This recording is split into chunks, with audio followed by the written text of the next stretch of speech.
Assalamualaikum warahmatullahi wabarakatuh. Perkenalkan, nama saya Putri Saidah Nurul Putra. Di sini saya akan mempresentasikan mengenai populasi, sampel, teknik sampling, dan jenis-jenis data.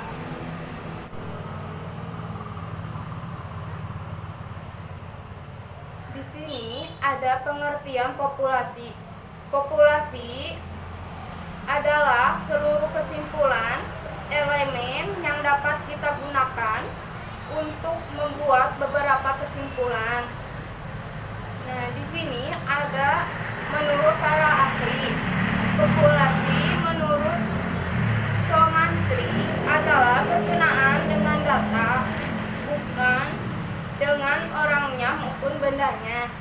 Sedangkan menurut populasi menurut Gajpers adalah keseluruhan elemen atau unit elemen atau unit penelitian atau unit analisis yang memiliki karakteristik tertentu yang disajikan sebagai objek penelitian. Ada menurut Sugiono bahwa populasi adalah wilayah generalisasi yang terdiri objek atau subjek yang menjadi kuantitas dan karakteristik tertentu yang ditetapkan oleh penelitian untuk dipelajari dan kemudian ditarik. Yang kedua, ada sampel. Sampel adalah bagian kecil dari anggota populasi yang diambil menurut prosedur tertentu sehingga dapat mewakili populasinya. Ada menurut Purkon berpendapat bahwa sebagian anggota dari populasi disebut sampel. Sedangkan menurut para ahli, sampel menurut Sugiono, sampel adalah sebagian dari jumlah dan karakteristik yang dimiliki oleh populasi. Ada menurut Ari Kunto mengatakan bahwa sampel adalah bagian dari populasi, sebagian atau wakil populasi yang diteliti. Menurut teknik sampling yang bisa digunakan dalam penelitian, ada teknik sampling. Yang ke satu itu ada probability sampling. Probability sampling ada 4. Yang ke satu itu simple random sampling. Yang kedua ada Yang kedua ada proportionate stratified random sampling. Terus yang ketiga ada disproportionate stratified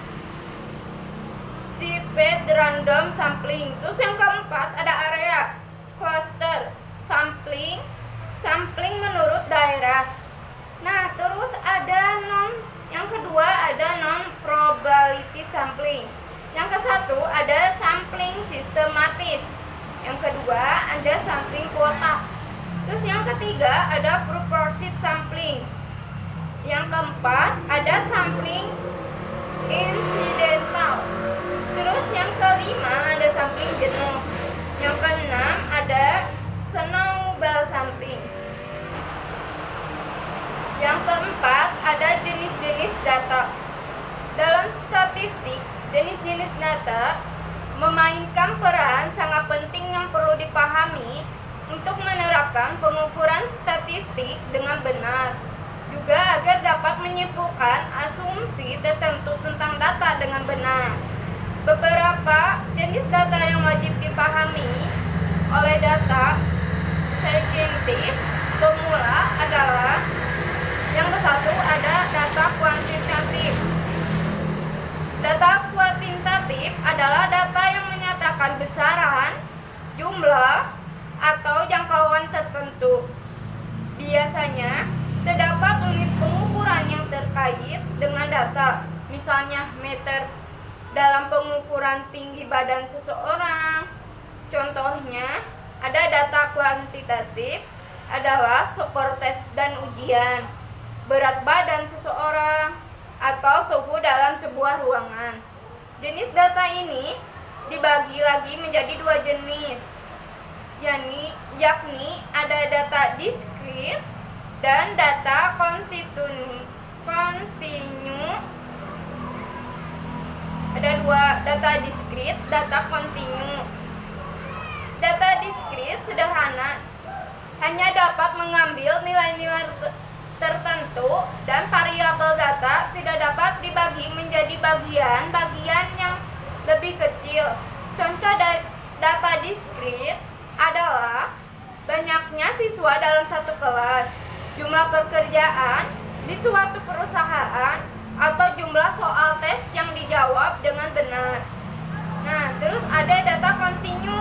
Data kontinu mewakili informasi yang dapat dibagi ke dalam tingkat yang lebih halus atau dapat diukur berdasarkan skala. Hampir semua nilai juga bersifat numerik. Misalnya, tinggi badan bisa diukur pada skala yang sangat tepat dalam satuan yang berbeda seperti meter, sentimeter, milimeter, dan lain sebagainya. Perbedaan utamanya dengan data diskrit adalah data kontinu bisa direkam pada pengukuran yang berbeda seperti lebar dan contoh data kontinu adalah jumlah waktu yang dibutuhkan untuk menyelesaikan suatu proyek, kecepatan mobil, dan lain-lain. Yang kedua, ada data kualitatif. Data kualitatif didefinisikan sebagai data yang mendekati dan mencirikan serta dapat diamati dan dicatat. Tipe data ini bersifat non-numerik dan dikumpulkan melalui metode observasi, wawancara, fokus grup, dan metode serupa. Jenis data ini penting dalam menentukan frekuensi, sifat, atau karakteristik tertentu yang memungkinkan ahli statistik membentuk parameter di mana kumpulan data yang lebih besar dapat diamati. Nah, ada data kualitatif menyediakan sarana bagi pengamat untuk mengukur dunia di sekitar mereka. Ada contohnya, seperti seorang peneliti pasar, terus ada mengumpulkan data kualitatif membantu dalam pelanggan mereka ada masalah apa yang mereka hadapi dan aspek apa yang perlu dijadikan pusat perhatian sehingga masalah tersebut dapat diselesaikan. Nah, terus yang ketiga ada data interval. Data interval didefinisikan sebagai tipe data yang diukur sepanjang skala, di mana setiap titiknya ditempatkan pada jarak yang sama satu sama lain. Data interval selalu muncul dalam bentuk angka atau nilai numerik dengan jarak antara dua titik distandarisasi dan sama. Berikut beberapa karakteristik utama data interval. Ada pengukuran. Data interval diukur menggunakan skala interval yang tidak hanya menunjukkan urutan dan arah, tapi juga perbedaan nilai yang tepat. Misalnya, tanda-tanda pada termometer atau pembaris berjarak sama, sehingga pengukur jarak yang sama antara dua tanda. Ada selisih interval. Selisih interval itu, dalam data interval, nilai dapat ditambah atau dikurangi, tapi tidak dapat dibagi atau dikalikan. Hampir semua analisis statistik dapat diterapkan saat menghitung data interval. Nah, terus ada perhitungannya. Perhitungan dalam data interval, nilai dapat ditambah atau dikurangi, tapi tidak dapat dibagi atau dikalikan. Hampir semua analisis statistik dapat diterapkan saat menghitung data interval. Ada titik nol. Titik nol itu mutlak bersifat arbiter yang berarti suatu variabel dapat diukur. Misalnya, memiliki nilai negatif seperti suhu yang dapat dihitung negatif 10 di bawah 0. Nah, terus yang keempat. Yang keempat itu ada data rasio. Data rasio itu memainkan peran yang efektif dalam riset pasar. Data rasio adalah jenis data numerik yang bersifat kuantitatif. Data rasio yang dikumpulkan pada skala rasio memiliki jarak yang sama antara nilai yang berdekatan. Karakteristik ini membuat data rasio mirip dengan data interval, tetapi berbeda karena faktor nol mutlak. Nah, di sini ada titik nol pada data rasio memiliki kehadiran yang berarti adanya nol, berarti tidak boleh ada variabel negatif dalam data rasio. Terus ada ciri-ciri data rasio adalah data tersebut dapat diukur dan diurutkan. Selain itu, variabelnya juga berjarak sama dapat berupa data kontinu atau diskrit. Contoh data rasio adalah skala Kelvin. Skala Kelvin adalah salah satu contoh data rasio yang paling terkenal. Adalah suhu pada skala Kelvin. Derajat 0 dalam skala Kelvin menunjukkan ketidakan total energi panas. Terus ada tinggi. Tinggi atau panjang diukur dalam meter, inci, atau kaki. Tinggi tidak boleh memiliki nilai negatif. 0 adalah titik awal ketinggian dan jarak antara dua variabel yang berdekatan juga sama. Misalnya, pohon setinggi 10 kaki bisa disebut 2 kali pohon setinggi 5 kaki. Nah, ada kecepatan. Kecepatan juga bisa menjadi contoh skala rasio. Dua kecepatan pada satu skala akan memiliki rasio yang sama dengan dua kecepatan pada skala lain. Misalnya, rasio antara 72 km per jam hingga 36 km per jam adalah dua rasio antara 44.738 mph hingga 22.369 mph juga adalah 2. Terus yang kelima ada data ordinal.